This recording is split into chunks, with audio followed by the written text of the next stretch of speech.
This video is partially sponsored by Slave Chief. With the code HIL5 you get 5% of your order while supporting the channel. Go shop now. Welcome back to the channel. Today we are once again blessed with the presence of Enrico. Hi Enrico. We're back. Hello. Thank you for inviting me as usual. It's always a pleasure. This time we'll be talking about ST29 Luffy. Enrico Very, has just released his new guide for the deck. You can find it in the description. As always, you can use the code HIL10 to get a discount and support the channel. Now Enrico, now that we are fully into OP14, what are you feeling about the current meta overall, and where do you think ST29 Luffy fits into the format right now? Very good question, because a lot of people ask me this. OP14 meta is for sure gonna be a very open one, at least what it seems to be now. We will see in the US finals for sure how it's gonna turn out. We had some preview from the Australian finals, but yeah, of course, it's a meta where Ace, Emu, Mihawk are like, yeah, I would say the most favored decks together with Boa, and then you have a big number of new decks that are trying to make their way through this meta.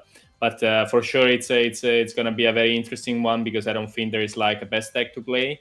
It's one of those metas where like you should find the deck that resonates the best with you, and then you can master the deck in order to perform in such a meta. I don't think there is any deck that like just sits down and says, I just win to everything. Probably you can say about Mihawk, Ace, and Emu, they have the best shot in the meta. Thanks to this kind of triangle meta, we have a lot of new counters that enter the meta, and for example, ST29 is one of the best counters to the counters. So it's really interesting to kind of try to pick the deck that counters what people will bring to counter the most obvious decks.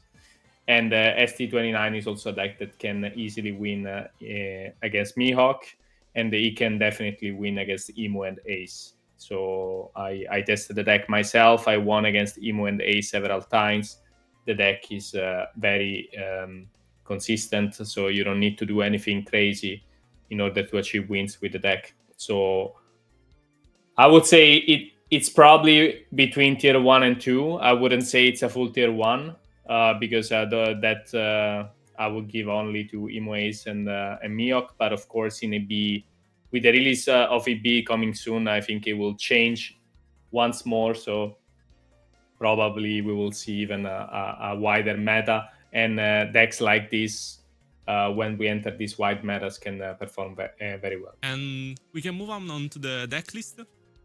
We often see two main versions of this deck.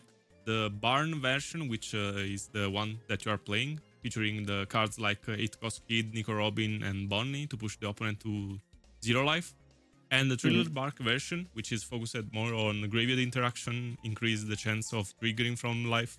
Why did you choose the Barn version over the Thriller Bark one? I covered this as well in my guide. I think the Thriller Bark version is a very interesting one. I felt like the Thriller Bark package was less performative in this leader.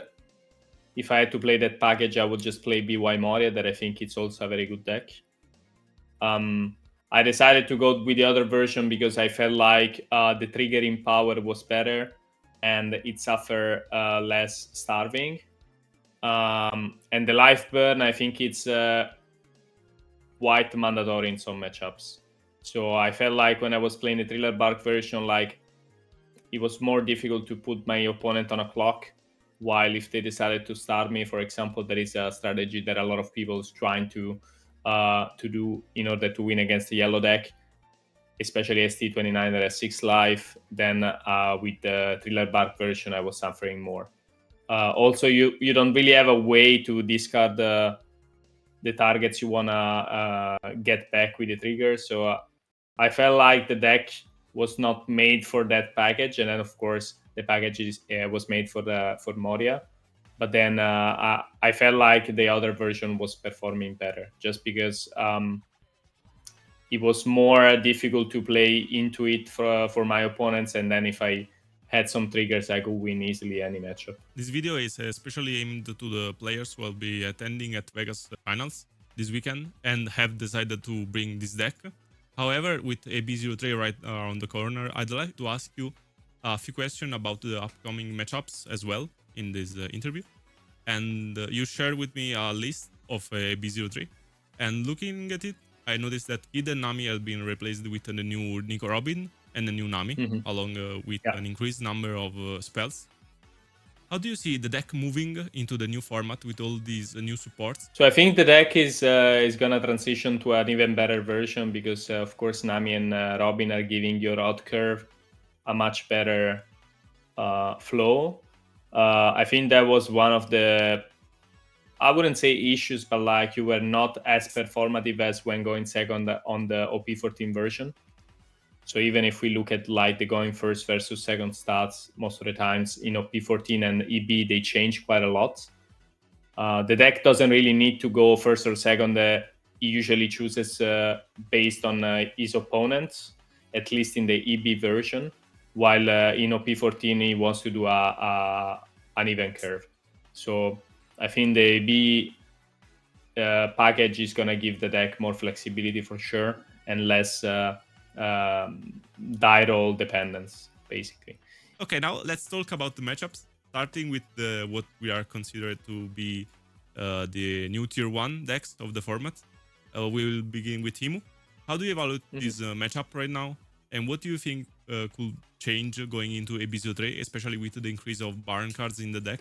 I think Emu is, like probably most decks, it's a die roll dependent matchup. When you go second, I think it's quite manageable, and when you go first, it's very tough. But that's the fate of most decks in the meta currently. For sure, it's a winnable matchup, and myself, I played several times, also against top players, and I managed to win games. So it's a winnable matchup. When you go first, I think without DB might be more difficult because your out curve, as I mentioned already, is going to be a bit worse. The main objective against Emu is to play as many sticky pieces as possible. So cards like 5-cost Nami, the 7-cost Robin, Kikunojo, and so on. Like these kind of cards are very annoying for them because they cannot really get rid of them because they basically advance our game plan. And we fortunately have access to an unblockable event, similar to Diable Jambe, even better. It allows us to win the game if we manage to put them at 0. It's not very easy for Emu to aggro us, and not even easy to starve us, because the problem with starving is that they might end up giving us the chance to play a double unblockable event. So it's not that easy. So several times I found myself playing against Emu players that just decided to swing. If they swing and then you trigger enough pieces, you can easily win yourself. Sometimes you just need one trigger to win, honestly. It depends on the trigger, but like you're not guaranteed to have them at 3 life, for example, especially in the beginning if you don't have the Nami. So the Kikunojo might not be live. Cards like Sanji tend to be very easy to remove. So that's also a trigger that is not as sticky as Kikunojo, for example. And the same goes for the 2K Jinbe. So honestly, I think it's a pretty even matchup, I would say. Maybe they have a little bit more edge. It's even but slightly leaning towards the negative, like probably most decks in the meta. But it's super winnable. I won many times myself, and I think if you go into a tournament and you expect Emu, it's a matchup that you can say, okay, I can sit down. If I win the die roll, I have really high chances. If I lose the die roll, I can still win because I have a plan. If you go into EB, it's going to be much better in my opinion. Moving on to Mihawk, the other tier 1 deck, that recent winner of the Oceania Finals. Considering how many tools Mihawk has to control the board, how do you feel about this matchup? And how does it change once EB03 is out? I think Mihawk is one of the reasons why this deck is pretty good in the current meta. It's Mihawk struggles generally against yellow decks because the biggest problem that Mihawk has is counters. So if you bring Mihawk low enough in the early game, that they're gonna struggle because their countering power is quite limited. So playing against a deck that can easily burn their life while also swinging at their leader, it's a big problem. because even if you can block some of the attacks, you will always take damage anyways. The same goes for like sticky pieces, saying that we said for Emu, Shanks can delay those pieces, but he's going to struggle. And the main issue in this matchup is that every trigger is going to matter a lot. They don't have pressure at all because they will need to control the board. So they won't pressure you that much. And honestly, in this matchup, you have time to play also double 9-cost Bonnie. And the good thing is that the card can basically just rush whenever she's played. So even if they start freezing it on the next turn, then they're going to struggle. The biggest problem with Mihawk is that the deck delays your board, but at some point, some of these pieces will unlock. So if you will start to chain those big pieces, then they will struggle at some point. Also because cards like the Dragon Flame King can give you access to resorting your life in the early game, and this goes for like every matchup, but especially in a matchup where like your opponent is very slow, they can maybe set up a lethal for the late game, and then maybe you trigger a blocker or you trigger a 0-cost event or like some defensive trigger in the late game, and then they just lose because of that. And now, closing the tier 1 decks, what about Ace? How do you feel about this matchup? I think Ace is also similar to Emo, is very die roll dependent. I think this matchup doesn't really change so much with EB. Maybe slightly when you lose the die roll, so pretty much the same. But the difference is that Ace has access to removals that you cannot really counter with your sticky pieces because they can just bounce them back or just red rock. So this matchup is all about how fast you can go. And I found myself several times winning in this matchup also in very long games. I don't think you should delay the game too much because Ace can potentially draw a lot of cards. So it's really difficult, especially in the late game when they start stabilizing with blockers, to discard cards from their hands. I found myself winning with Unblockable also in this matchup. I think the key is to just try to play on curve and build a board early on. And then once you start reaching the late game turns, then you can start assigning dons everywhere and start swinging. Sometimes I go off curve to trim their hand in the early game. I think it's really important to try to swing several times in the early game. I don't think you are interested in inflicting damage so much because they only have 3 life, but at least trimming some cards from their hand by going with multiple 6s most of the times is the best thing to do. And with EB especially, you're going to have access to the 7-cost Nico Robin that is very annoying as she swings for 8 for free. The 5-cost Nami is a 6k, and she gives it down to the leader, so most of the times you can go, when you go out like 6-6, you can just play her, go 6 with your lead, and then next turn you can just go, for example, on 7, don't play the Robin, go 6 again. She's very annoying if they don't Josu in response. Without EB, I think you have access to cards like the 6-cost Nico Robin that is pretty nice, and also the 8-cost Kids. It's a card that I'm not currently playing in the EB version because of my slots that are quite limited, but I think it's a card that could help in matchups like this. So if you plan to see a lot of Ace, then you can play this card for sure. In general, you don't want to drag the game for too long, but also be careful with like neglecting your board development for pressure. I think it's always better to develop on curve and then focus on the pressure in the late game, because anyways, in the end, you only need to inflict 1 damage, because most probably you will play like 8-cost Kid into Bonnie or something, or double Bonnie or double Kid, and then you can just kill them because they're at 0 life. Let's talk about Boa. Given that the deck share somewhat similar game plan and will also gain overlapping support in EB03, what do you feel about the matchup? Boa, like most yellow decks, is a good matchup for yellow Luffy. She struggles because basically our decks are built towards the same objective, but we start with 6 life. In general, I think she's a good matchup for ST29, just for the fact that like the cloth that we can actually put on them is faster than the one they can put on us. And also, like, their main game plan is to just play Boa and then Parfum, and playing against a leader that has 6 life it's very annoying, because also inflicting a damage means maybe they trigger something, and then we can put a lot of pressure on them. Also, boss struggles against aggro. So if you are facing a deck that is very fast or faster than you, you're going to struggle a lot. So in general, what I usually do is just I burn them. I try to build my board with like pieces that stick most of the times, like 5 cost Nami if you are in EB, but also like 6 cost Kuma that you have in both, or like Ikunojo is also fine.